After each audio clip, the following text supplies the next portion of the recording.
नमस्कार सर्वांना. श्री स्वामी समर्थ. दिगंबरा दिगंबरा श्रीपाद वल्लभ दिगंबरा तुमचं सगळ्यांचं आपल्या स्वामी सहित सेवा या चॅनलमध्ये स्वागत आहे.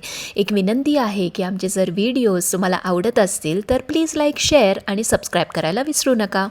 अनसुयेच्या सुता दत्ता तुझ्याची रे आसरा, सद्गुरू राया तुझ्या कृपेचा सतत वाहू दे झरा. कपट वेश धरुनी गुरु तुम्ही अत्री घरी आले, पतिव्रतेच्या पुण्याईने बाळ तेथे झाले. तर बघा, आता सगळ्यांनाच खूप वेध लागले आहेत ते म्हणजे दत्त जयंतीचे. आता बघा, आपल्या हिंदू कॅलेंडर अनुसार मार्गशीर्ष महिन्याची पौर्णिमा म्हणजे शनिवारी 14 डिसेंबर 2024 रोजी दुपारी 4:58 सुरू होईल. तसेच ती रविवारी 15 डिसेंबर रोजी दुपारी 2:31 संपेल. आता तुम्ही काल निर्णय जर कॅलेंडर बघितलं गेलं तर बाकीच्या कॅलेंडरमध्ये दत्तात्रेय जयंती किंवा दत्त जयंती ही 14 डिसेंबर रोजी साजरी होणार आहे. भले मग ते गाणगापूर असे ना, अक्कलकोट असे ना, तर तिथं 14 डिसेंबरला साजरी होणार आहे. बऱ्याच ठिकाणी संध्याकाळी दत्तजन्म साजरा केला जातो, त्यामुळे बऱ्याच मंदिरामध्ये संध्याकाळी दत्तजन्म साजरा होणार आहे. पण तुम्ही जर दिंडोरी प्रणीत जर तुम्ही फॉलो करत असाल तर त्या कॅलेंडर अनुसार 15 डिसेंबर रोजी दत्त जयंती ही साजरी होणार आहे. कारण उदयतिथी अनुसार 15 डिसेंबर रोजी दत्त जयंती साजरी करावी असं सांगितलं गेलेलं आहे. आता तुम्ही दत्त जयंती 14ला करा किंवा 15ला करा, दोन्हीही दिवस कुठल्याही दिवशी तुम्ही करा, काहीही हरकत नाही. 14ला जरी केलं तरीही चालेल, 15 जरी केलं तरीही चालेल. मला जसं वाटेल तसं तुम्ही करा. आता पूजा कशी करायची किंवा दत्त जयंती साजरी कशी करायची, तर पहिली दिवा लावून घ्यायचा. ओम दीपदेवता भ्यो नमः असं म्हणायचं आणि तुम्हाला पहिली गणपतीची स्थापना करायची. आता तुम्ही मांडणी केली नसेल तर तुम्ही मांडणी करू शकता, तुम्ही देवघरात सुद्धा करू शकता. पण गणपतीला छान तुम्ही पाण्याने, दुधाने किंवा पंचामृताने अभिषेक घाला. एक वेळा तुम्हाला गणपती अथर्वशीर्ष म्हणायचं आहे, फलश्रुती म्हटली नाही तरीही चालेल. आता तुमच्याकडं स्वामींची मूर्ती असेल तर मूर्ती छोटी मोठी कशीही असेल, मूर्तीवरती आपल्याला छान अभिषेक करून घ्यायचा आहे. पहिली पाण्याने करा, मग त्याच्यानंतर दुधाने करा.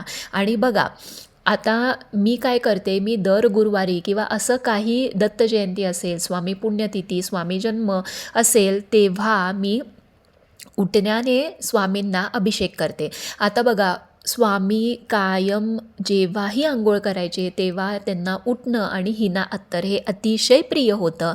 त्यामुळं इथं मी स्वामींना छान उठणं लावून घेत आहे आणि उठणं लावून मी छान त्यांना आंघोळ घालत आहे किंवा अभिषेक घालत आहे. असा विचार करायचा की स्वामी आपल्या पुढे आहेत आणि आपल्याला एक संधी मिळालेली आहे त्यांना छान अभिषेक घालण्याची. तर ते मनामध्ये आणून तुम्हाला स्वामींना छान अभिषेक घालायचा आहे. आता हे सगळं झाल्यानंतर पाण्याने मूर्ती छान आपल्याला स्वच्छ करून घ्यायची आहे. कारण ह्याच्यानंतर आपण प्लेन पाण्याने अभिषेक घालून आपण आता सेवा करणार आहोत. बघा, या दिवशी सेवेला खूप महत्त्व आहे. त्यामुळे तुम्हाला प्लेन पाण्याने तुम्हाला स्वामींच्यावर अभिषेक करता करता एक वेळा तुम्हाला गणपती अथर्व शीर्ष म्हणायचं आहे, फलश्रुती म्हणायची नाही आहे. त्याच्यानंतर तुम्हाला 16 खेपा श्रीसूक्त, जमलं नाही तर 1 खेपा श्रीसूक्त, 1 खेपा पुरुष सूक्त आणि 1 खेपा पवमान सूक्तम असं तुम्हाला म्हणायचं आहे. आणि हे सगळं म्हणता म्हणता तुम्हाला छान त्यांना पाण्याने अभिषेक घालायचा आहे. हे सगळं झाल्यानंतर जे पाणी तामणामध्ये साठेल ते पूर्ण घरातल्या जे लोक आहेत त्यांनी तो प्रसाद म्हणून ते पाणी ग्रहण करायचं आहे. आता इथं माझ्याकडं दत्त महाराजांची मूर्ती नाही आहे, फोटो आहे, तर मी छान फोटो पुसून घेतला आहे. त्यांना छान अष्टगंध आणि कुंकू लावायचं आहे. इथं मी आता गणपतीची स्थापना करून घेत आहे. पहिली गणपतीला अष्टगंध आणि कुंकू लावलेला आहे. गणपतीला कुठलंही लाल फूल, भले मग ते जास्वंदाचं असे ना किंवा कुठलंही, आपण लाल फूल अर्पण करायचं आहे. त्याच्यानंतर तुम्ही जे अभिषेक घालून घेतलेली मूर्ती असेल किंवा पुसून घेतलेला फोटो असेल, त्यांना तुम्हाला अष्टगंध आणि छान कुंकू लावून घ्यायचा आहे आणि ती मूर्ती किंवा तो फोटो तुम्हाला चौरंगावर किंवा देवघरामध्ये तुम्हाला तो ठेवून द्यायचा आहे किंवा त्याची स्थापना करायची आहे. आता हे सगळं झाल्यानंतर आपण महाराजांना सुद्धा अष्टगंध आणि कुंकू लावायचं आहे. त्यांचं सर्वात प्रिय अत्तर म्हणजे हिना अत्तर एका फुलावरती लावून महाराजांच्या मूर्तीला किंवा फोटोला तुम्हाला ते व्यवस्थितपणे सगळीकडं लावून घ्यायचं आहे. आणि जर तुमच्याकडं स्वामींच्या पादुका असतील तर त्यांनाही अष्टगंध आणि हिना अत्तर लावून घ्या. त्याच्यानंतर स्वामी महाराजांना जे तुम्हाला वस्त्र, फेटा, माळ किंवा काहीही तुम्हाला अर्पण करायचं असेल ते स्वामी महाराजांच्या मूर्तीवरती छान घालून घ्या, छान सजवा. त्याच्यानंतर तुम्हाला फुलं किंवा माळ किंवा तुम्ही काही हार आणले असेल तर तुम्हाला तेही सगळं घालून घ्यायचं आहे. छान आपल्याला त्या दिवशी स्वामींची मूर्ती किंवा फोटो असेल त्याला छान तिथं सजवायचं आहे. आणि हे करता करता तुम्ही श्री स्वामी समर्थ, श्री स्वामी समर्थ हे म्हणायचं आहे. नंतर तुमच्या उजव्या साईडला तुम्हाला शंखाची स्थापना करायची आहे आणि तुमच्या डाव्या साईडला घंटीची स्थापना करायची आहे. घंटीला हळद, कुंकू, अक्षता, फुलं व्हायची आहेत आणि शंखाला फक्त गंध आणि फूल व्हायचं आहे. त्याच्यानंतर आपल्याला गुरुचरित्र जी आपली पोथी आहे त्याला सुद्धा हळद कुंकू लावून फूल वाहून घ्यायचं आहे. इथं तुम्ही छान नैवेद्य दाखवू शकता. तुम्ही फळांचा नैवेद्य दाखवू शकता, केळी, ॲपल, कुठलीही फळं चालतील.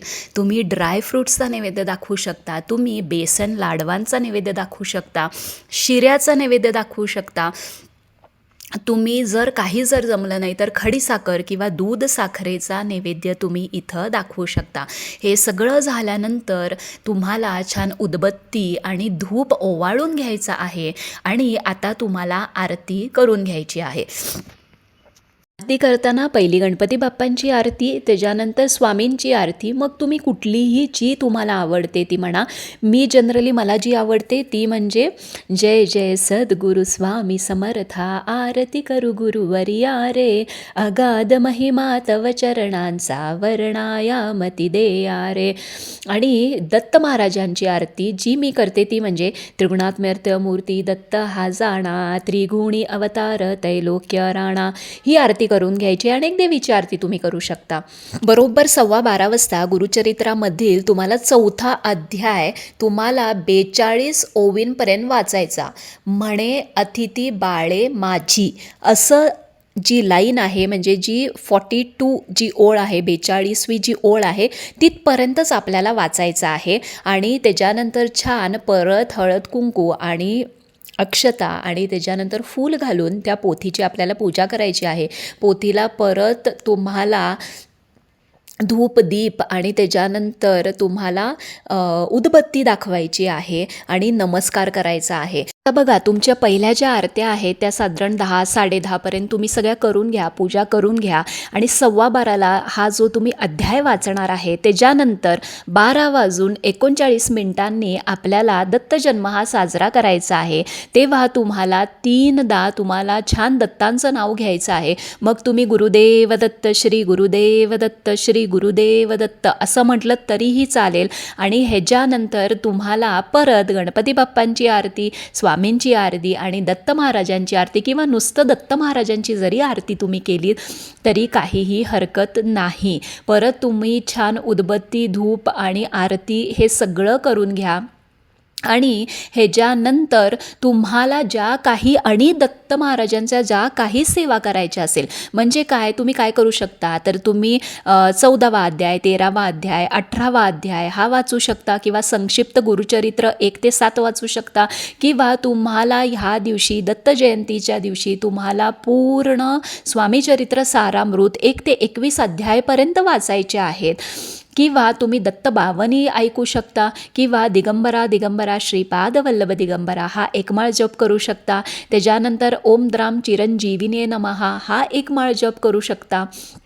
त्याच्यानंतर कुठलीही दत्तस्तुती आहे, दत्तस्तोत्र आहे ते तुम्ही म्हणू शकता. अघोर कष्टोद्धरण स्तोत्र हे तुम्ही म्हणू शकता. बघा, दिवस शनिवार रविवार तुम्ही कधीही साजरी करा, सुट्टी असते रविवारी, तुम्ही त्यामुळं काही एक्सक्यूज देऊ नका. अशा तऱ्हेने छानरित्या खूप मन लावून सेवा करा, खूप मन लावून पूजा करा. ह्या दिवसाला खूप महत्त्व आहे. मार्गशीर्ष महिना आहे, त्यात दत्त जयंती आहे. वर्षातनं एकदाच हा दिवस येतो आणि ह्या दिवशी दत्त महाराजांचा जन्म झालेला आहे.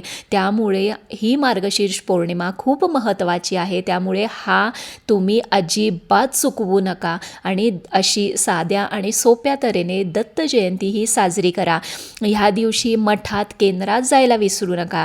ह्या दिवशी दानाला खूप महत्त्व आहे. त्यामुळं तुम्हाला काहीच जर जमलं नाही तर तुम्ही निदान शिधा तरी ब्राह्मणाला दान द्या किंवा गरजूंना दान द्या. मी असं म्हणत नाही अजिबात की ब्राह्मणालाच दिला पाहिजे, तुम्ही गरजूंना दान द्या. काही फ्रूट्स असेल किंवा शिधा, तांदूळ, गहू काही असेल तर तुम्ही गरजूंना नक्की या दिवशी दानधर्म करा. तर काही प्रश्न असतील तर कमेंट बॉक्समध्ये नक्की विचारा.